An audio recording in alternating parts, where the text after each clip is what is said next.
दोस्तों नमस्कार, स्वागत है आपका यूट्यूब चैनल एबी टेक में।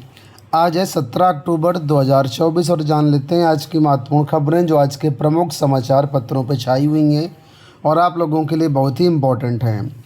सबसे पहले यहाँ पर देखिए अपडेट है कि आरक्षण तय नहीं और कर ली 1894 पदों पर शिक्षकों की भर्ती, अब नियुक्तियाँ फंसी। जूनियर एडेड शिक्षक भर्ती का मामला है। आप लोग जानते होंगे कि 2022 में 1894 पदों की ये भर्ती की परीक्षा करवाई गई थी, रिजल्ट जारी किया गया था। हालांकि इसका विज्ञापन जो है 25 फरवरी 2021 को जारी किया गया था। सब कुछ हो गया और अब ज्वाइनिंग में नियुक्ति फंसा है मामला, क्योंकि आरक्षण ही क्लियर नहीं है। आरक्षण क्लियर ना होने से भर्ती प्रक्रिया आगे नहीं बढ़ पा रही है। इसी के बारे में यहाँ पर दिया गया कि शिक्षा विभाग के अफसरों की लापरवाही से शिक्षकों की एक और भर्ती फंस गई है। जूनियर एडेड विद्यालयों में प्रधानाध्यापक और शिक्षकों के 1894 पदों पर भर्ती की परीक्षा प्रक्रिया विधानसभा चुनाव 2022 से पहले आनन फानन ने पूरी करवा ली गई। उसके बाद नियुक्ति देने में आरक्षण का पेच फंस गया। अब इसके लिए नियुक्ति के लिए शिक्षा निदेशालय के चक्कर अभ्यर्थी काट रहे हैं। जूनियर एडेड विद्यालयों में करीब 1.5 दशक से भर्तियां नहीं हुई थी। उससे पहले इन विद्यालयों के प्रबंधक भर्तियां करते थे। प्रबंधकों के जरिए भर्ती प्रक्रिया विवादित होने के कारण उसमें रोक लगा दी गई थी। वर्षों तक भर्ती न होने से तमाम विद्यालय शिक्षक विहीन हो गए थे। विधानसभा चुनाव 2022 से पहले प्रधानाचार्यों शिक्षकों का 1894 पदों पर भर्ती के लिए 25 फरवरी 2021 को विज्ञापन जारी किया गया था और 3 से लेकर के 17 मार्च 2021 तक ऑनलाइन आवेदन लिए गए थे। आवेदन के लिए सिर्फ 15 दिन का समय दिया गया था। अमूमन किसी भी भर्ती में आवेदन के लिए कम से कम 1 महीने का समय दिया जाता है, लेकिन इसमें जल्दबाजी की गई।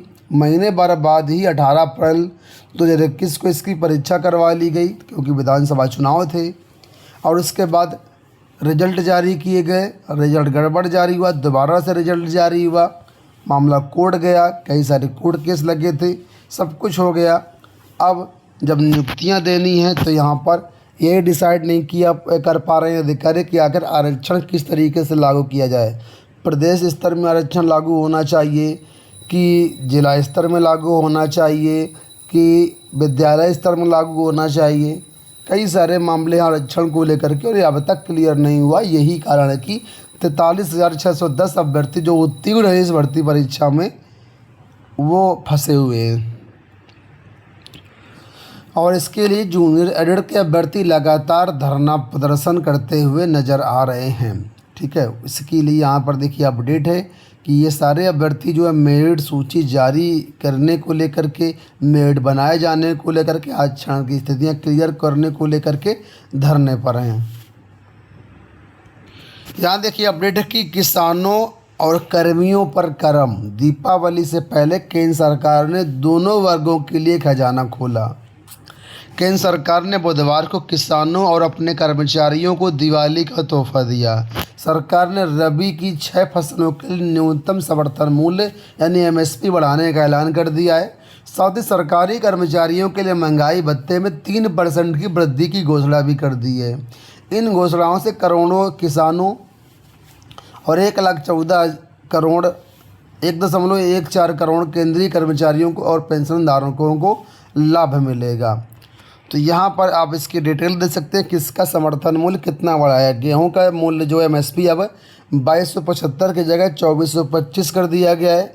इसी तरीके से बाकी का भी यहाँ पर आप लोग दे सकते हैं। केंद्रीय कर्मचारियों के लिए जो डीए बढ़ोतरी की गई है ये 1 जुलाई 2024 से देय होगा। अगर अक्टूबर में डीए जुड़ करके मिल जाता तो पिछले 3 महीनों का एरियर के रूप में पैसा मिलेगा डीए का। जल्द ही यूपी के राज्य कर्मचारियों के लिए भी यूपी सरकार बोनस और डीए का ऐलान कर सकती है।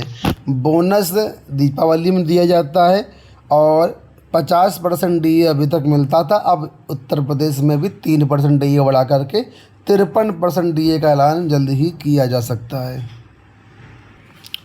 लेखपाल भर्ती में अब बौनापन के शिकार युवाओं को भी आरक्षण।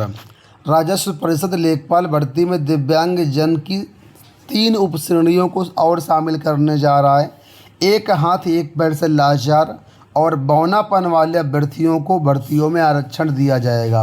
राजस्व परिषद ने शासन को इस संबंध में प्रस्ताव भेज दिया है। वहां से मंजूरी मिलने के बाद करीब 5300 पदों पर भर्ती का प्रस्ताव यूपीएससी को भेज दिया जाएगा। राजस्व परिषद ने लेखपाल के 4700 पदों पर भर्ती का प्रस्ताव अधीन सेवा चयन आयोग को भेजा था।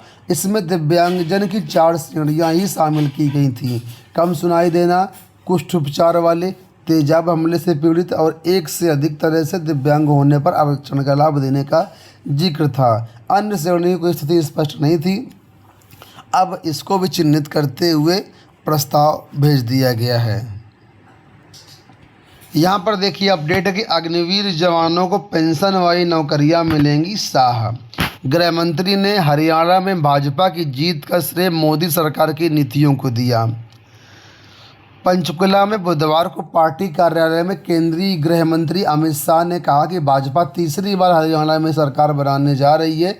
विधायकों ने सर्वसम्मति से सैनी को मुख्यमंत्री पद की जिम्मेदारी दी। उन्होंने हरियाणा में भाजपा की जीत का श्रेय मोदी सरकार की नीतियों को दिया और यहाँ पर उन्होंने कहा कि अग्निवीरों को जो है वो पेंशन वाली नौकरियाँ दी जाएंगी।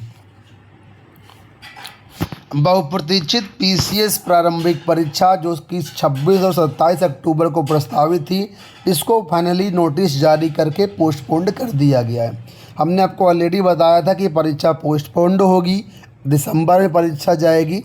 तो फिलहाल कल ऑफिशियल नोटिस लोक सेवा आयोग ने जारी कर दी है और 26-27 अक्टूबर को जो परीक्षा प्रस्तावित थी इसको स्थगित कर दिया है और ये परीक्षा 7 और 8 दिसंबर को प्रस्तावित की गई है।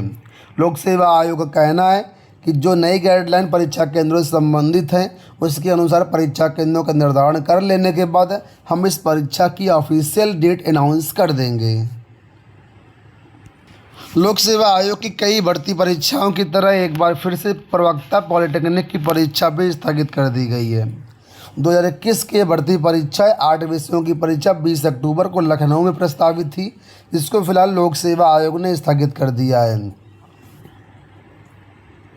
इस परीक्षा की फिलहाल कोई डेट नहीं जारी की गई है और लोक सेवा आयोग आने वाले समय में नया परीक्षा कैलेंडर जारी करेगा, उसी के अनुसार ये परीक्षाएं करवाई जाएंगी।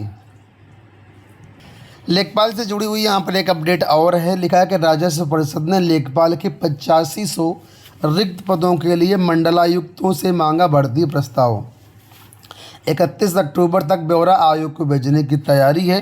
8500 पदों पर जो है प्रस्ताव मांगा गया है भर्तियों का और उसके बाद ये जो प्रस्ताव है आयोग को भेज दिया जाएगा। इससे पहले आपको बता दें 4700 पदों का दियाचन आयोग को भेजा गया था और अब 8500 पदों का प्रस्ताव भेजने की बात कही जा रही है।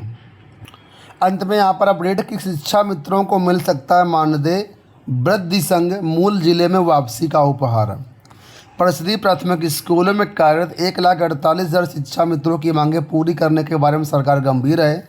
बुधवार को मुख्यमंत्री योगी आदित्यनाथ ने उत्तर प्रदेश प्राथमिक शिक्षक संघ के पदाधिकारियों को आश्वासन दिया कि वो जल्द उनकी समस्याओं का समाधान करेंगे। अपने सरकारी आवास पर योगी ने शिक्षा मित्र संघ के पदाधिकारियों के साथ बैठक कर भाजपा के विधान परिषद सदस्यों के साथ चर्चा की। शिक्षा मित्रों को मानदेय बढ़ोतरी के साथ मूल जिले में वापसी का उपहार उनको मिल सकता है। दोस्तों ये हो गई आज की सारी सूचनाएं। फिलहाल इस वीडियो में इतना ही। धन्यवाद।